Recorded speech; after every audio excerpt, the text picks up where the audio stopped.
नमस्कार, प्रदेश की अहम खबरें लेकर हाजिर है सुजस आवाज राजस्थान।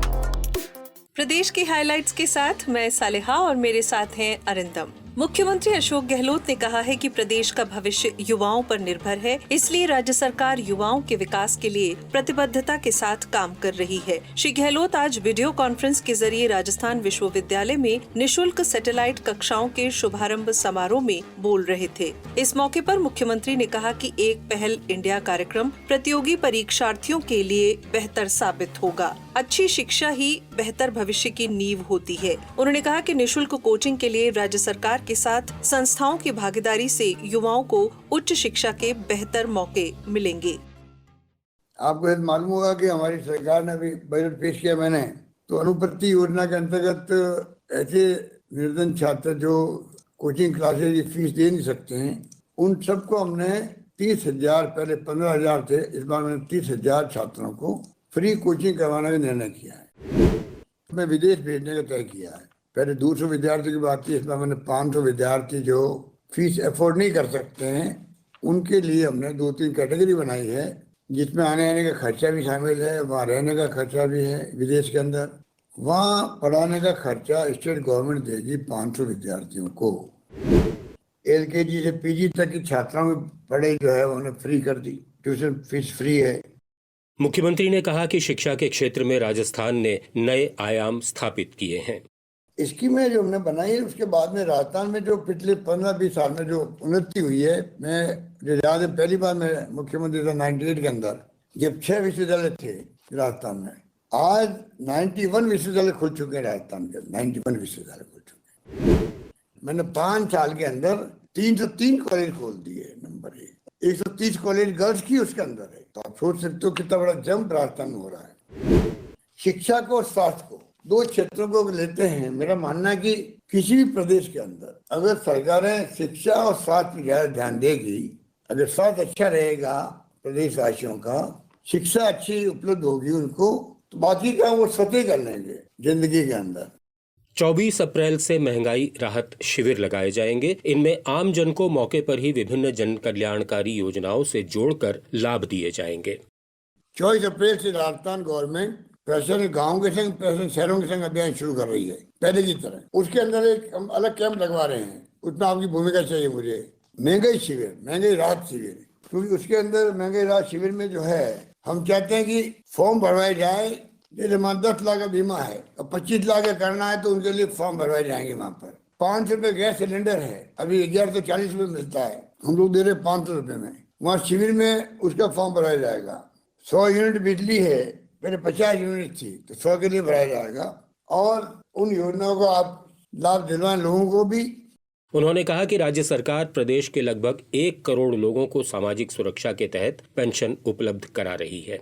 श्री गहलोत ने मीडिया से बातचीत में कहा कि राज्य में कानून व्यवस्था बेहतर बनाए रखने के लिए पुलिस विशेष अभियान चला रही है। सरकार की तरफ से कोई कमी नहीं रख रहे हैं, पूरा अभियान चला रखा राजस्थान भर के अंदर। जैसे हिस्ट्री शीटर्स है या जो ऐसे गैंगस्टर्स है, उन सबको अरेस्ट कर रहे हैं। हजारों तादाद में अरेस्ट हुए लोग। आप हम तो छोड़ने वाले नहीं हैं। माहौल राजस्थान में काफी कुछ इम्प्रूव हुआ है और ऐसे तत्वों के खिलाफ में भी कार्रवाई पूरी करेंगे।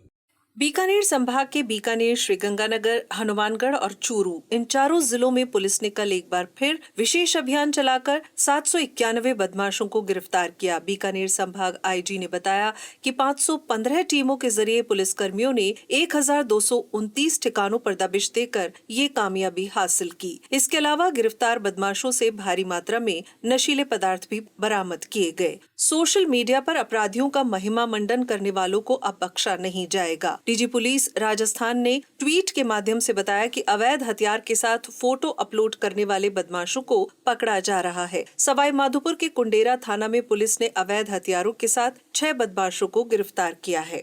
राज्य सरकार के राजस्थान स्टेट गैस ने कंप्रेस्ड नेचुरल गैस CNG और घरेलू पाइप्ड नेचुरल गैस पीएनजी की दरों में कमी कर आम उपभोक्ताओं को राहत दी है। अब कूकस और नीमराना में सीएनजी 6 रुपए किलो और कोटा में सीएनजी 8 रुपए और पीएनजी 4 रुपए एससीएम तक सस्ती मिलेगी। आरएसजीएल के चेयरमैन डॉक्टर सुबोध अग्रवाल ने बताया कि दरों के निर्धारण के फॉर्मूले में बदलाव के साथ ही आरएसजीएल ने आज 9 अप्रैल से नई दरें लागू कर आम लोगों को राहत दी है। सीएनजी पेट्रोल की तुलना में 45% और डीजल की तुलना में 15% सस्ती है और पीएनजी एलपीजी की तुलना में 25% तक सस्ती मिलेगी। आरएसजीएल के एमडी ने बताया कि नई दरों के अनुसार नीमराना कूकस के आरएसजीएल स्टेशन पर 89 रुपए किलो की दर से आम उपभोक्ताओं को सीएनजी उपलब्ध होगी। कोटा में आरएसजीएल द्वारा आम नागरिकों को सीएनजी और घरेलू पाइपलाइन से पीएनजी उपलब्ध कराई जा रही है। शिक्षा विभाग में 48,000 पदों पर भर्तियां होंगी। शिक्षा मंत्री डॉक्टर बी.डी. कल्ला ने जयपुर में कहा कि रीट का परिणाम आते ही नियुक्ति प्रक्रिया शुरू कर दी जाएगी। उन्होंने कहा कि इसके अलावा कंप्यूटर अनुदेशक और पीटीआई की भर्ती प्रक्रिया जारी है। शिक्षा विभाग में करीब 80,000 से ऊपर लोगों को नौकरी दे चुके हैं। अभी 48,000 रीट के जो रिजल्ट आने के बाद लोगों को नौकरी दे देंगे। वरिष्ठ अध्यापकों को नौकरी दे रहे हैं। आरबीएससी जैसे ही व्याख्याताओं का करेगी तो करीब इस वित्तीय वर्ष में लगभग 1 लाख लोगों को राजस्थान सरकार का शिक्षा विभाग नौकरी दे देगा। शिक्षा विभाग में 48,000 तो रीट के अध्यापकों की भर्ती होगी। 10,000 के करीब कंप्यूटर अनुदेशक के पद रिक्त, उनकी भर्तियां भी जारी है। इसके अलावा शारीरिक शिक्षक 6,000, वरिष्ठ अध्यापकों के करीब 7 से 8,000 पद हो जाएंगे। 10,000 इंग्लिश मीडियम स्कूल के अध्यापकों की नियुक्ति होनी है। संविदा कर्मियों के आजकल नियमितीकरण के नियम बने हुए हैं। ये संविदा कर्मी एक्चुअली में कुछ वर्षों बाद नियमित हो जाएंगे।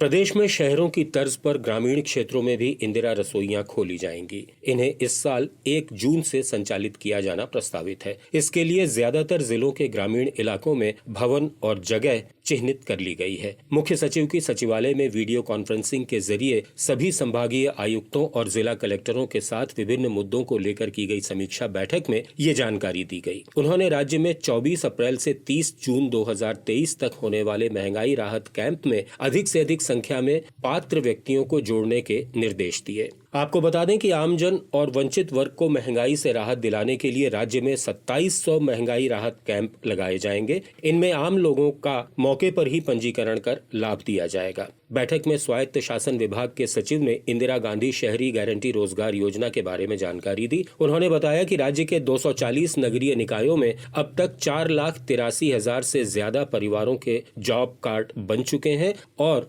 811 करोड़ 21 लाख रुपए के 15,000 काम स्वीकृत किए गए हैं।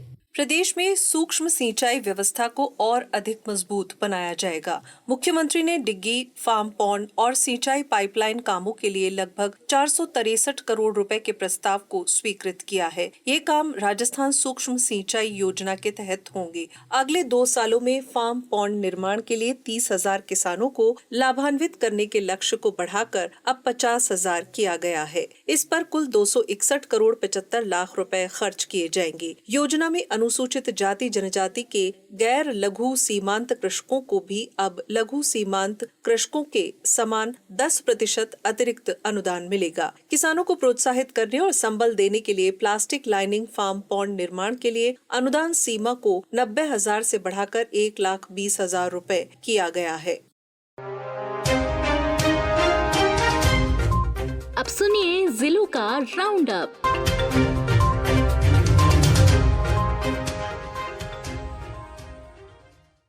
जोधपुर के मथुरादास माथुर अस्पताल में 35 करोड़ रुपए की लागत से बना 4 मंजिला मल्टी लेवल आईसीयू शुरू कर दिया गया है। इस आईसीयू में 120 बेड होंगे। इसमें एनेस्थीसिया और जनरल सर्जरी के साथ सुपर स्पेशलिटी की भी सुविधा मिलेगी। यहाँ 17 करोड़ की लागत से सिविल वर्क और 18 करोड़ 62 लाख के उपकरण लगाए गए हैं। पहले चरण में 30 बेड के आईसीयू को शुरू किया गया है। एमडीएम अस्पताल के अधीक्षक डॉक्टर विकास राजपुरोहित ने बताया कि अब एमडीएम अस्पताल में आईसीयू बेड का आंकड़ा 379 पहुंच गया है।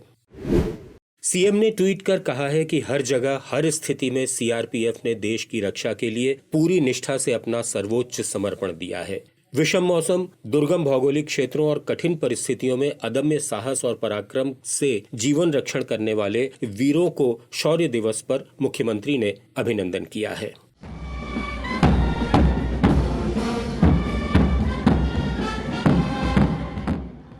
प्रभु यीशु के पुनर्जन्म का पर्व ईस्टर आज ईसाई समुदाय के लोग परंपरागत रूप से मना रहे हैं। गिरजाघरों में विशेष प्रार्थना सभाएं की गई और प्रभु यीशु को याद किया गया।